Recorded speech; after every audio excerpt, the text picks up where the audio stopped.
Start recording. Yeah, today is May 16th, and the topic is play development.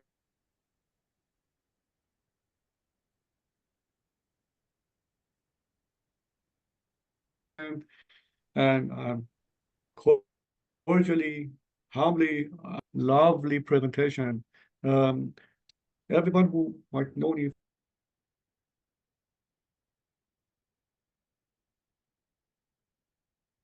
might know me from the past years of back home. I used to be mostly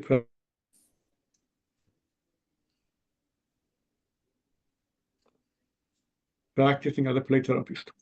And one area that I needed to combine several techniques and arts together.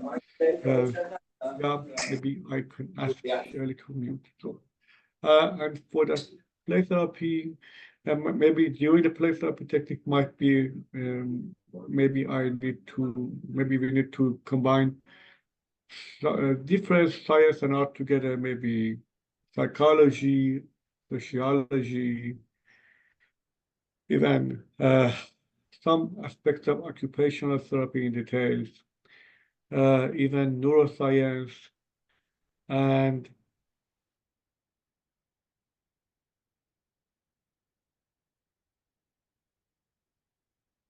counseling, psychoanalytic approach implemented during the play therapy technique. But this domain of practice is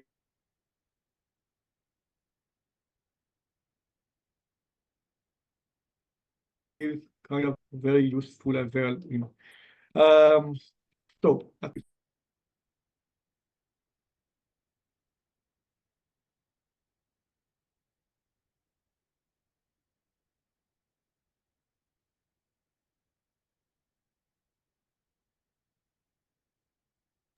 maybe I need to acknowledge that the internet should be changed to this. So I switch it to a better version of internet. So we jump back to the presentation. So let's move forward on the topic of play therapy and then play development in a specific. The first thing that we want to learn more, we should learn more about is the characteristics of play. That what to consider play. Most of the time when we talk about play, we know what we are talking about. Everyone that takes a play maybe can have a feeling about the word play. But when we are going to talk and explain it in detail in a scientific way, it's not that easy.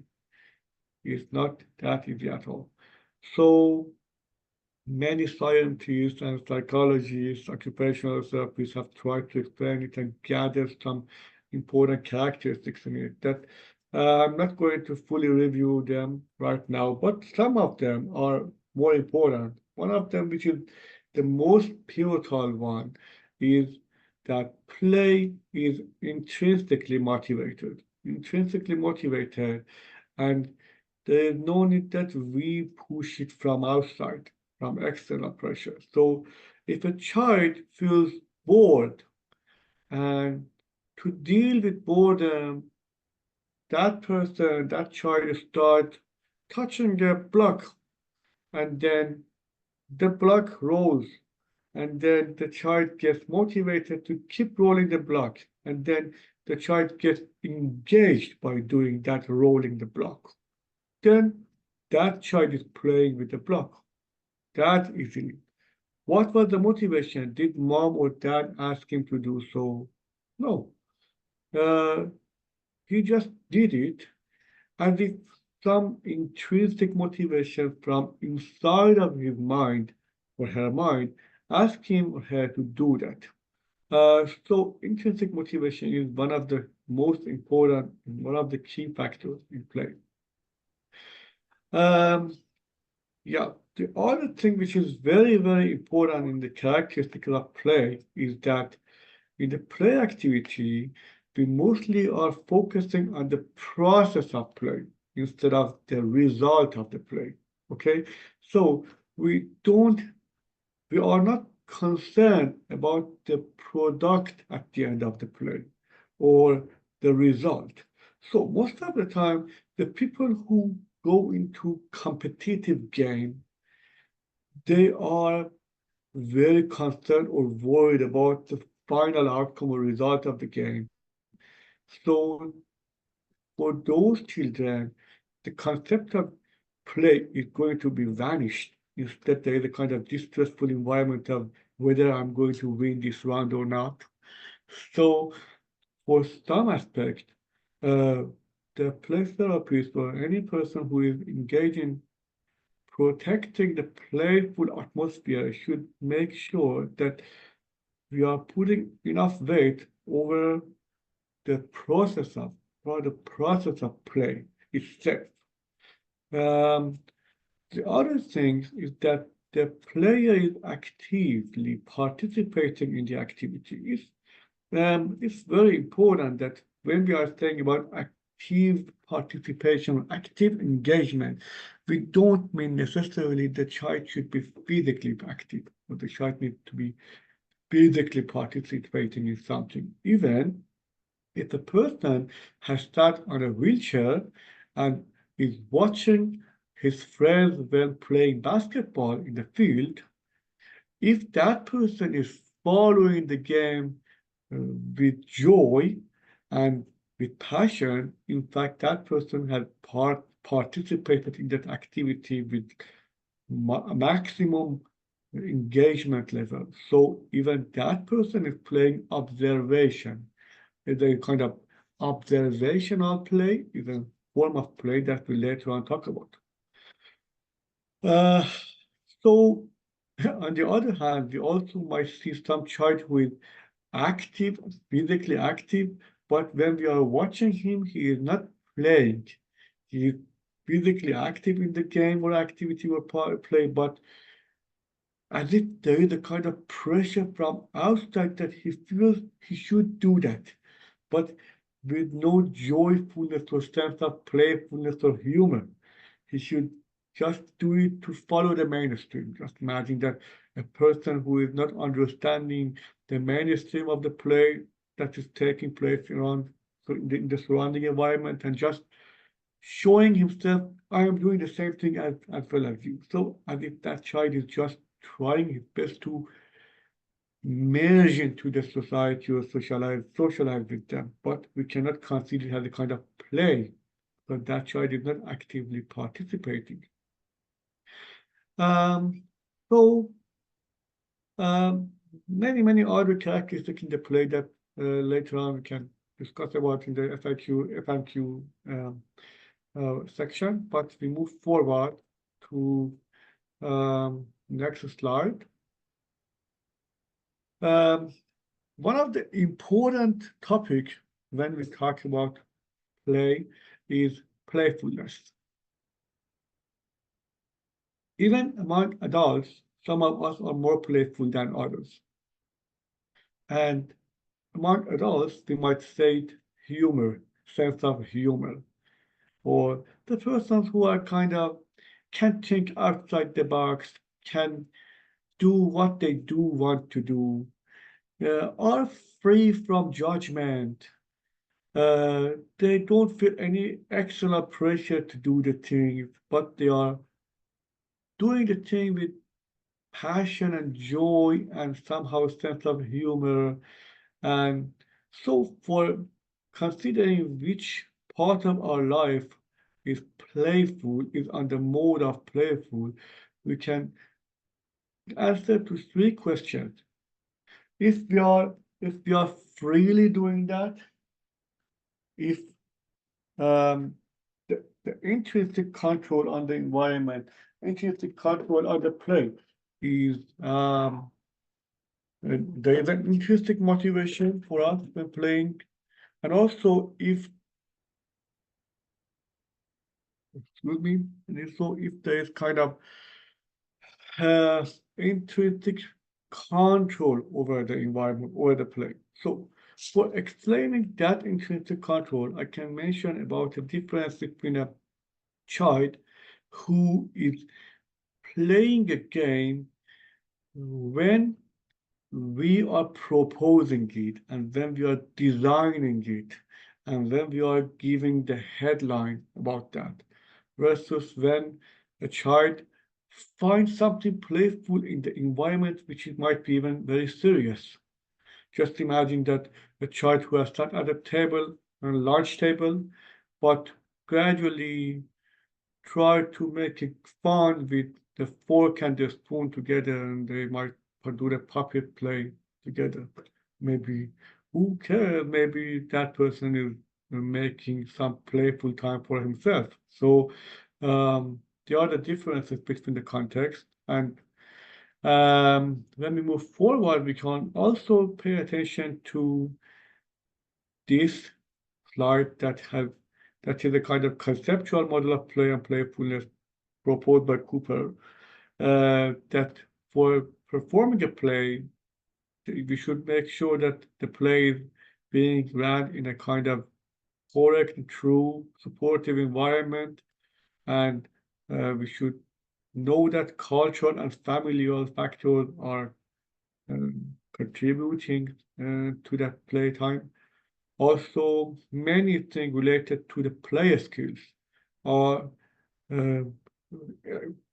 key elements for improved play skills, like kind of, let's say, just imagine if a child doesn't have enough sustained attention or language skills or cognition or working memory, that person can't play a continuous mainstream, cannot perform a specific some types of play that needs deeper way of thinking or analyzing. And also, if a person is physically limited, some areas of play would be affected. Or even if a person is not able to communicate with others, maybe that socialization part, which is impacted negatively, might impact the play itself. So the other thing that we need to make sure that when we are talking about the play in the setting of therapy practice, we should make sure that how lack of abilities and skills might negatively impact play, and how poor development in play might make a negative impact on cognitive, physical, and social aspect. It's a kind of two-way thing. So the main slide about play development is in this slide. That, as you see here, we have some stages of play development. What do we mean by saying stages? It means that, like any other milestone that a child demonstrates during the years of living and growing, play has its own milestones. I mean, for any child below the age of 1, we most probably are going to expect object play. But when the child grows up around age of 18 months to 2-year-old, that child gradually shifts from object play to relational play. And then when the child is around 2.5 to 4, that child tries functional play, and then a gradual shift to symbolic play, and eventually the social play. Okay, so it's a kind of milestone in play that we can expect in every child within the typical range of development to experience. But how about sensory motor play? That part of play exists in all lifespan. Even when you regulate yourself by walking on the seashore, or when you are collecting some stones on the seashore, or when you are dancing with yourself when washing a dish, or when you are throwing a stone to the river, or when you want to gamble along with your best friends. Any of them are sensory motor play that might make some influence on the sensory. In fact, no play would be performed without sensory motor elements. Some of them are more sensory-motor enriched, some of them are less. But anyway, when we do a sport activity, hockey, soccer, swimming, wrestling, anyway, it's sensory-motor play. But when it comes to the term of explaining what they are, we can talk about each one in detail. In object play, which mostly is related to the first year of the life of the child with typical development, okay? We are talking about typical development at the moment, okay? Object play means that a child manipulates the surrounding environment based on the affordability of that object. So, for example, what I can do with this mouse, I can do anything with this mouse. What I can do with a pen, I can do anything with the pen.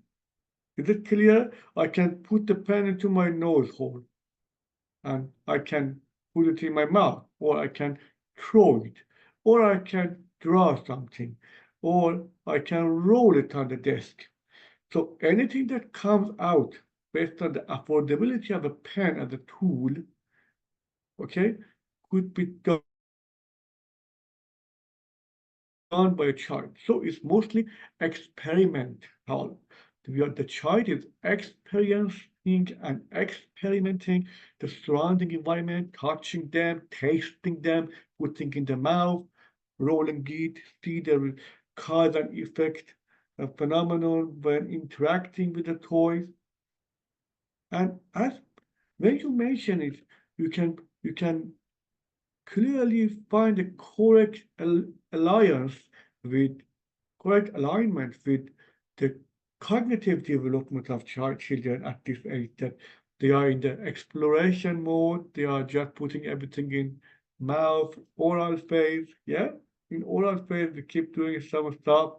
So in object play, there is no prolonged intention or plan. There is no play idea behind it. Okay, even at least we can say there is no prolonged play idea. It's just test, retest. Test, retest the items and manipulating the stuff. Yeah? And the main purpose of doing object play is self-stimulation. Yeah? But I've explained them somehow. But then the child grows up to next year of life at around the age of 18 months to 2.5 months, yeah. The child switch to relational play. But I ask you to um, pay attention to this important aspect. Relational play doesn't mean communicational play. It's not related to socialization. It's not related to social skill, okay?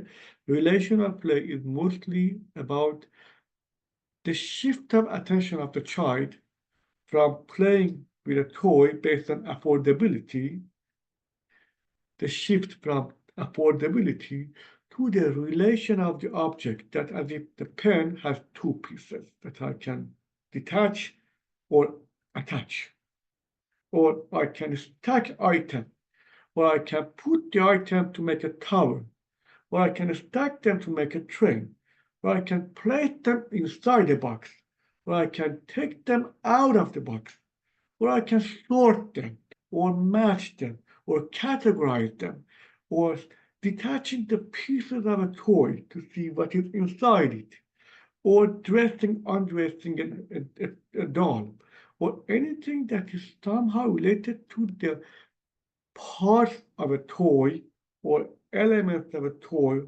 that the child is practicing visual spatial perception, exploring different aspects of something, because as the children's cognition is developing, that child, in fact, is exploring the interrelationship of the elements or pieces or factors together. It's the kind of higher and more advanced level of play that the children pay attention to a little more prolonged span of time on double checking the relationship between the objects. Okay? So they are stepping out from the game and they are seeing the game or play from outside. But in object play, the child was inside the game. The toy was in the mouth of the child, and the child was feeling that there is no separation between the toy and himself. But when a child grows up, he's observing the thing from outside to match them or find the relationship between them. Yeah? Many of the reasoning skills start at this age. The ability to solve jigsaw puzzle. Also, the fundamental ability or talent that later on might end to a good engineering thought in a person, that a person who is going to become a good engineer might have shown some excessive talent in this part of his play, in relational play. Okay? So a very important thing is that even though typically children with normal development only spend about 1 or 1.5 years of their life over relational play, it means that the majority of the play time goes to relational play. But for children with autism, most of the time, they spend a much longer time over this span of this stage. In fact, children with autism, for example, start object play like other normal children. Then they move forward to relational play and they get almost stuck in this stage, keep playing the same task, keep being engaged in the same task for much longer than 1 or 2 years. Maybe they regulate themselves by continuously double checking the interrelationship of the play object and they get stuck in that part. Maybe the reason that they get stuck in that is for theory of mind issue and language development issue. That it's very hard for them to move to the next stage. Next stage is functional play that most of the time children at the age of, let's say, 2.5 gradually started. A very the onset of playing functional even is reported that it starts as early, very early, but gradually it gets dominant and it gets them. The children should spend more prolonged time of their playtime on that. In the functional play, what children do is that they play with the toys based on what that toy had designed for. So, for example, they know the correct function of a pen is for drawing. So they don't put it in the mouth as if they are playing object play. Or they don't stack it with other pens as if in a relational play. Yeah? They open and draw something with a pen. So it's a kind of function appropriate use of material is being observed in functional play. So if you give a toy car to a child at the age of functional play, the child knows how to put the car on the ground on its wheel and how to move it towards forward, not backward, not rolling the car, not putting the car in the mouth, not throwing the car, not separating the pieces of the car as if it's happening in relational play. Yeah? So in functional play, the children play based on the intended design of that toy. Yes? So it's not surprising that children with lack of theory of mind or lack of social skill cannot play functional play. Because when you don't have enough social awareness, when you can't understand other people's interaction with the material or toys or tools, you have more limited chance of learning from appropriate use of item which is conventionally used. Just imagine that a child, due to lack of attention or lack of social surrounding environment, hasn't learned from other peers who are going inside a tent and playing doll game or playing interacting with dollhouse. Okay, so that child is not learning the similar thing from the tent. Maybe that child wants to bump into the tent as if there's a kind of sensory motor game instead of a kind of functional play. Yeah. So there is a kind of very, very important bridge between functional play and symbolic play. Symbolic play is this one, okay? But there is a very important bridge between functional play and symbolic play, which is about functional representative stage, which is a kind of mid stage. Functional representative stage is that just imagine the child has learned to play with a doll and give food to the doll.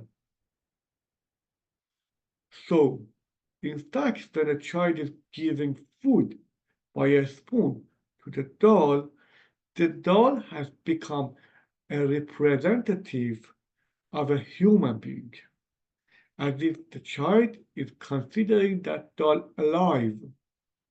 So functional representative is that in the meantime that the child is using correctly and appropriately the material in the surrounding environment, by spoon feeding a doll, that child is showing intention and readiness for shifting from functional milestone to symbolic milestone.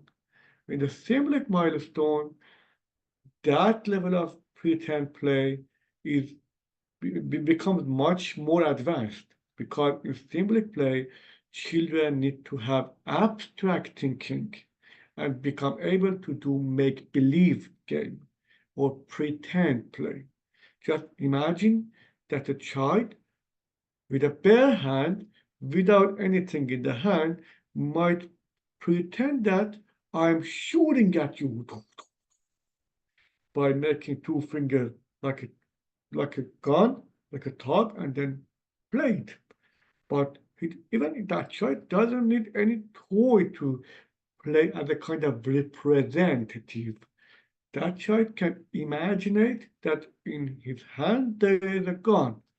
You can't see that gun, but the child believes that there is a gun in the hand. Or the child who is standing, or the child who is kind of pretending that he's sleepy. He is not sleepy, and he knows that you know he is not sleeping in real, but he's pretending that as if I'm snoring, so it means that I'm sleepy. So it's a kind of role play and role model. He's playing a role of a sleepy person, an expression of feeling. So symbolic play is very, very important developmental milestone in play, because many of the play therapists become able to analyze children's feeling, understanding, stories, untold stories through playing and role play.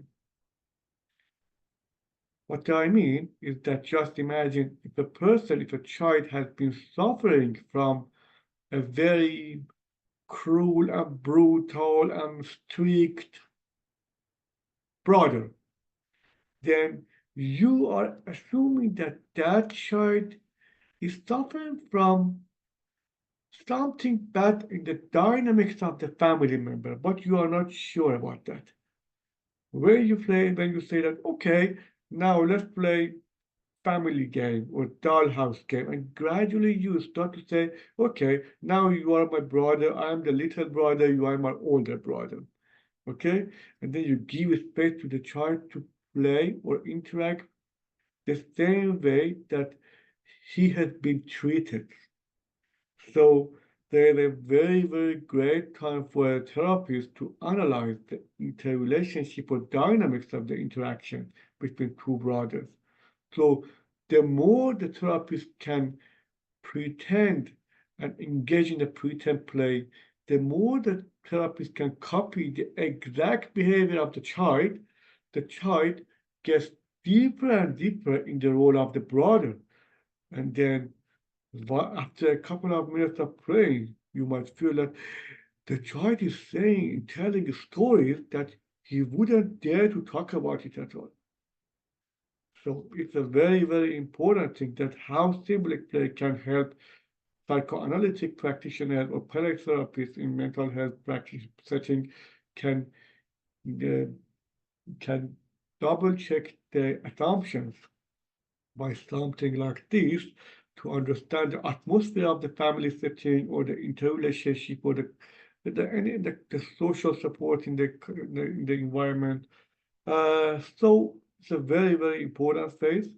And believe me, even the children who are able to talk, or even the people or children who are verbal, they don't dare to say many things or even anything about some aspect of their life. But during playtime, as if they are running from reality because of the characteristics of the nature of the play, which is freedom or intrinsic motivation or the suspension from reality. Okay, children feel more relaxed to express them. So it's somehow very similar to the time that you say, I need to go to hydrotherapy for my backache or for my knee ache, for my knee pain, that I have a knee pain and some of the activities that I can easily do in the swimming pool, I can't do it on the ground because there is a buoyancy nature in the water that lifts the weight off from my limb. Then I can move in the water more easily and without pain. The same thing is the atmosphere of play, specifically pretend play and role play or symbolic play for children who have many untold stories. Yeah? Anyway, symbolic play is one of the most advanced level of play development. And at the end, the children who become able to play symbolic play are ready to experience social play, that the social play has different level itself. So it's very important to know that in order to clarify something, I'm not saying that only the children who have mastered social play are eligible or qualified to start these milestones, okay? But based on true development pathway, once the child becomes able to think about the play or have abstract thinking or language being used in the play, that child is able to share his play idea in the context of small group or group setting. Before that, the diversity or the variety of play in social level is very limited. So the lowest level of participation the lowest level of participation in social play is called onlooker. In onlooker play, the child is not playing himself. He's just looking at others play. So with the minimum participation in the game or play, the child is observing, and by observation, he's kind of participating socially in the environment. So if you have a child in the day program that in no way attending any group activity, even that we give the opportunity to that child to expose him with the situation, with the environment, that he can be a good onlooker player, that would be enough of him. Okay.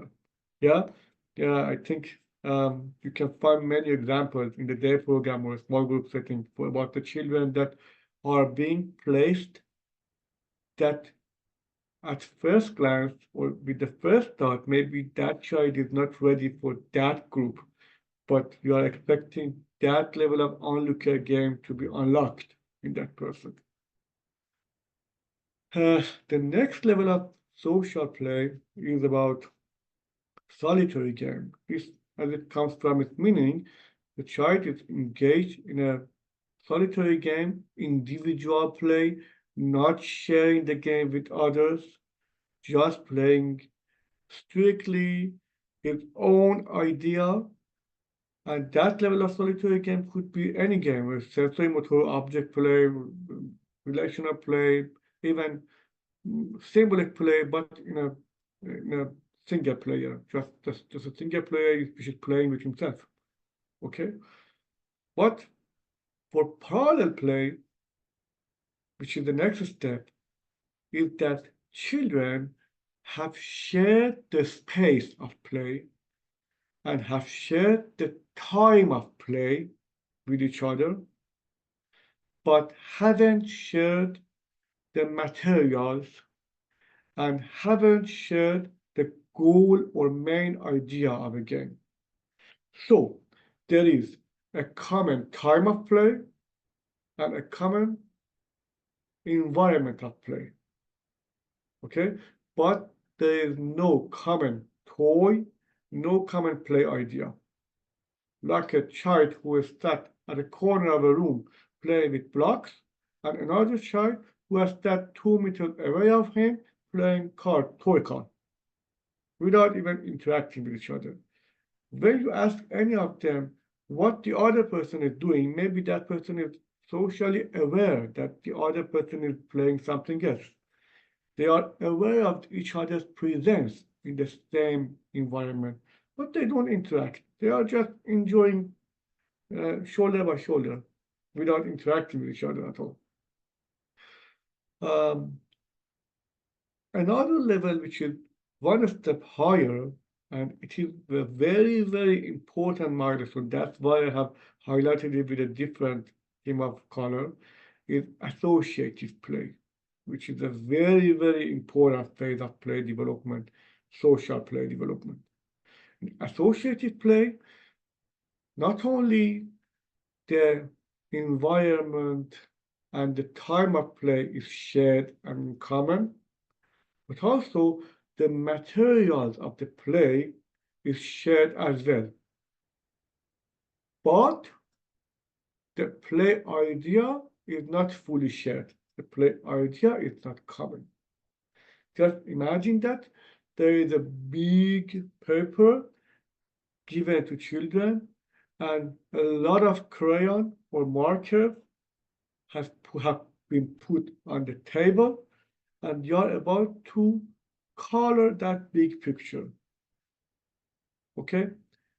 They are using the similar material with each other. Maybe the final goal has been planned in a way that some unique and single product would be prepared, but the children who are participating in that activity don't have any clue about the common idea of the play. They are just playing the same thing with the same toy at the same time in the same location, but each one of them has their own freedom, have their own idea of play, have their own opportunity of paying attention to the favorite details of that part. Okay? So at that associative play, nonverbal children are engaging and enjoying the environment of playing around with each other without without that distressful situation that their linguistic skills would be challenged. So it's very, very joyful situation for them. They will enjoy playing associative because they are not being challenged verbally or linguistically.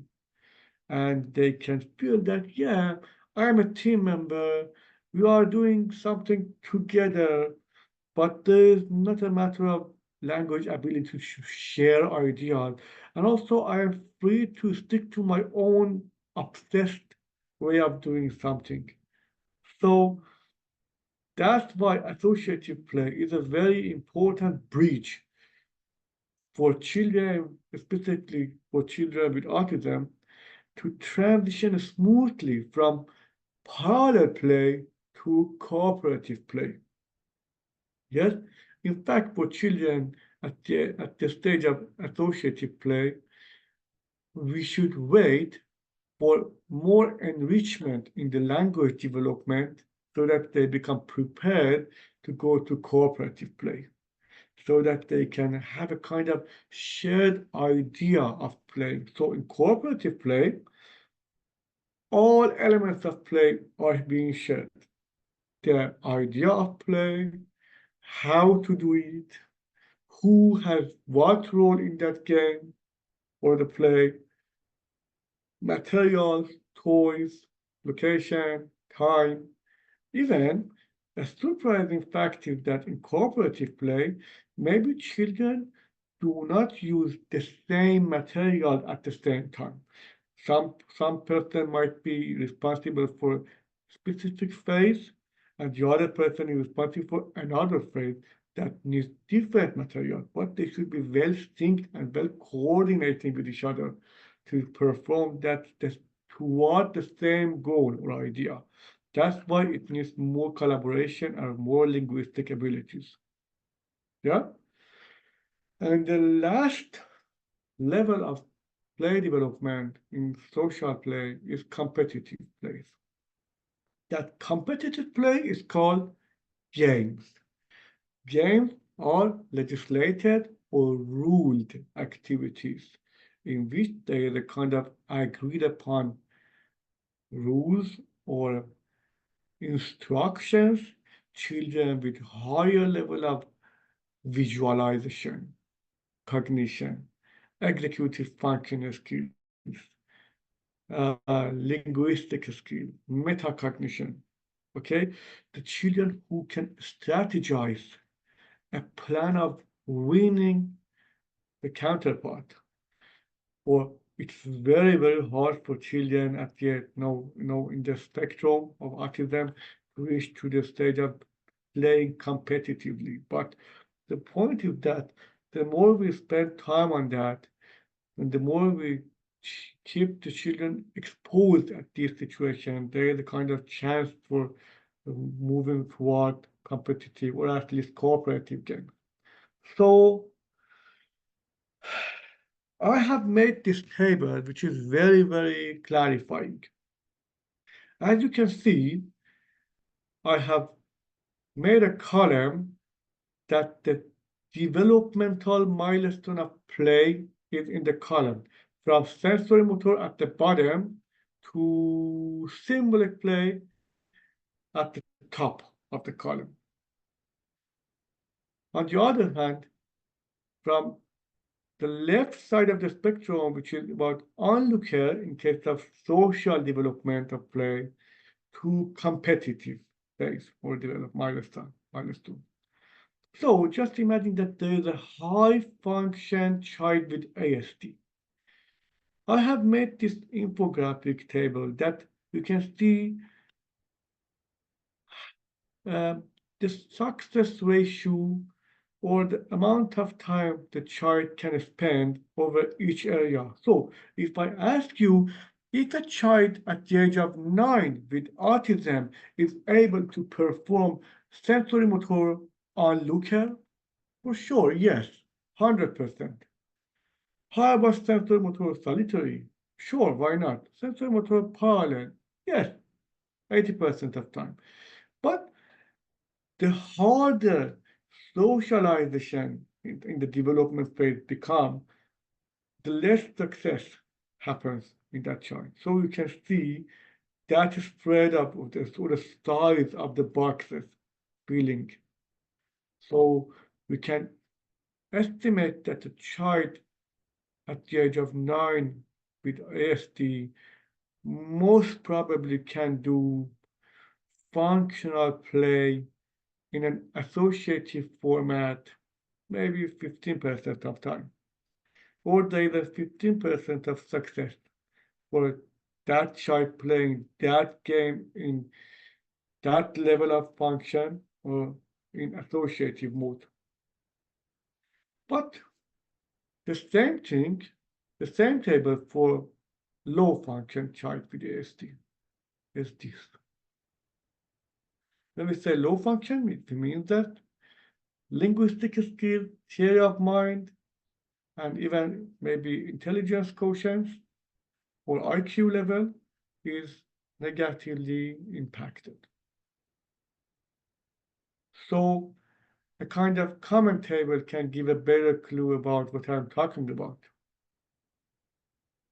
And why using this table is important is that if you want to improve a child development, a child play development, you can analyze what is the maximum stage of that child in 2 dimensions. I mean, for example, the maximum stage of a child with high IQ, with high function, is the intersection between functional and associative. Yeah, that area is the maximum.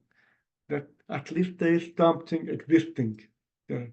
Yeah, something in common between functional and associative. That box. I don't know if I show you. Can you see that? Can you see my mouse? Or not? You can't? You can see? Okay, fine. So you can see my mouse here moving. Yeah.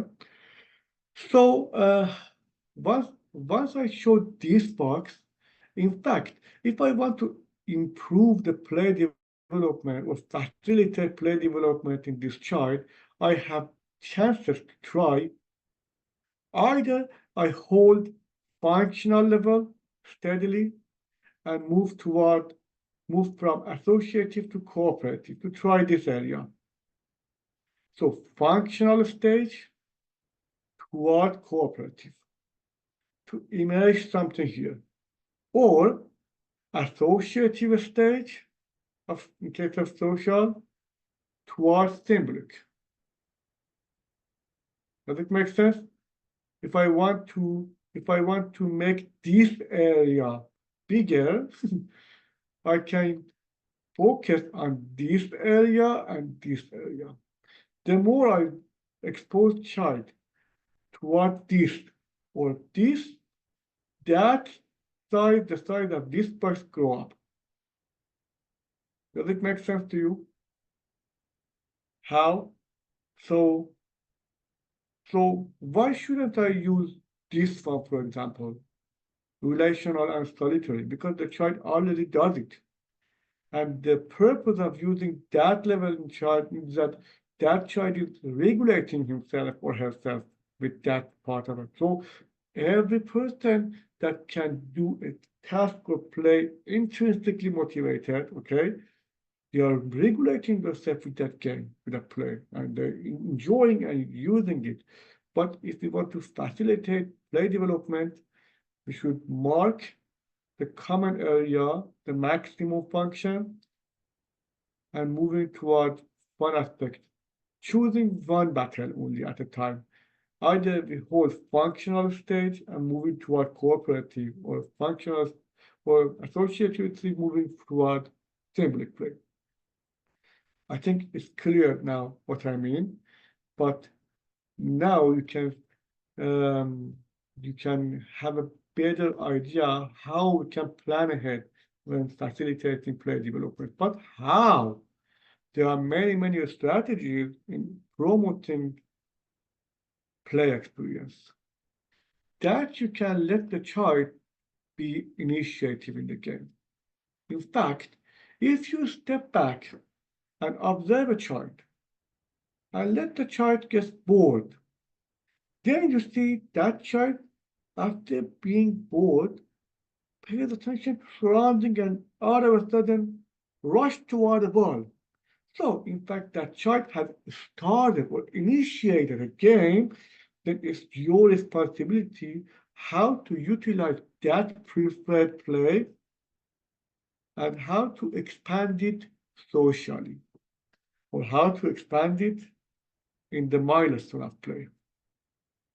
Yes, if a child moves to a ball and prefers to play solitary, that you pick another ball and stand next to him and play in a parallel way. In fact, you are dragging the child from solitary play ball to associative, to parallel play ball. Yes? And then gradually you can move from parallel play ball to associative ball play. Yeah?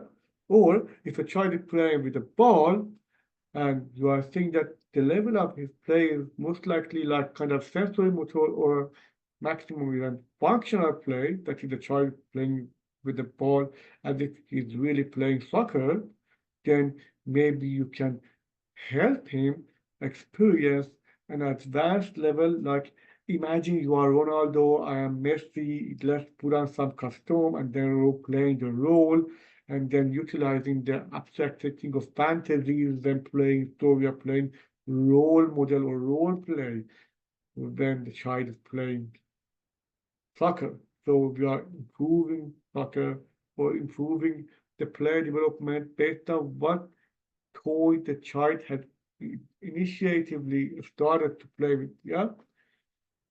So recognizing and extending hints of play, yes, it's very important, and maybe in the near future, I can run some play technique, play therapy technique in a different aspect. But right now, because of the time, I'm afraid I cannot do all of them in the list to address all of them. If any of you are interested in following such topics, I can prepare more detailed one with more extensive examples or strategies so that it's very, so that it can help a lot for any practitioner. But for recognizing and extending hints of play, it's very important that when you are talking to a child, maybe the child is with a corner of eye looking at something else. And maybe it means that that child is interested to merge some two toys to each other, merge two play ideas together. But if you haven't seen the corner of the eye of the child and where he has been looking at, maybe you missed that hint. Yes? Or if a child during a play say, oh, we played it and I am going to be the winner. So it means that that child is using play to regulate his emotions as if he has been suffering from the experience of losing a game. So it's a very important hint in the play that we can pay attention to. So we no longer need to play with that child in a very serious way so that we beat him up and then we say, yeah, you need to improve your soccer skill, for example. We can pay attention to his needs when playing the soccer, and if he's distressed about the situation of being a winner, so that hint should be not dismissed, should not be dismissed. Yeah. So reframing activities into play, that is, it's a matter of sense of humor. Even any simple ordinary activity could be performed in a playful way. Even if you're asking the child to walk in a hallway toward the room, you can ask him to gallop or walk like a crab walk or any other extraordinary way of walking, or walking and singing, or spinning and walking, or whatever idea of making it ordinary walking to, shifting it from ordinary walking to something more fun. And remember that play therapists or practitioners who are going to utilize play as a tool, as a mean, or as a goal, okay, should keep practicing sense of humor with themselves. We ourselves should be free of judgment. Sometimes we practitioners feel that if we be very playful, maybe the families or clients might underestimate us. That, oh, how can I rely that kind of silly therapist? That therapist doesn't seem so accountable. It's not serious at all. I am expecting some therapists with a dress code and coming and not saying a kind of hi with a very formal way, in a formal way. So that you can free up your mind from the judgments can help you get back to your sense of humor, and then you can make a better connection with children through playtime and through playfulness. So I'm not going to talk about the details at all at the moment right now, but every person with any question or any interest in the similar topic for future would be more welcome. You can reach out to our admin, Tulsi, Mary, and ask them to put some topic in the box, the basket or something that we can think about it and can plan ahead on the agenda of next workshop. So it's done at the moment. And any question? There is no question, Mr. Parsa, and it was a really great of my pleasure with you, and hope this meeting continue and enjoy a lot of your experience. Thank you so much. Thank you, Sanas. Thank you, very kind of you.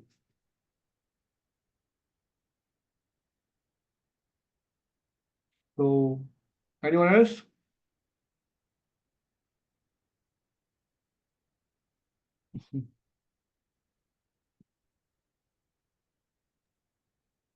I think I would really like to have that other session that you said on expanding about play, and then like different.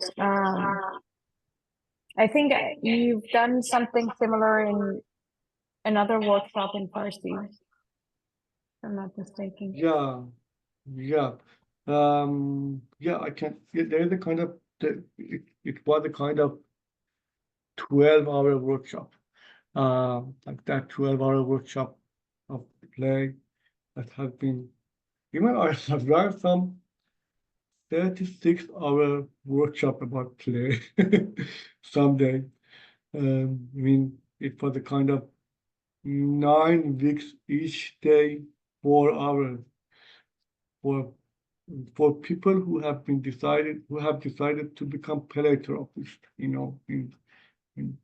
and maybe we can make a kind of summarized version here for how to implement it.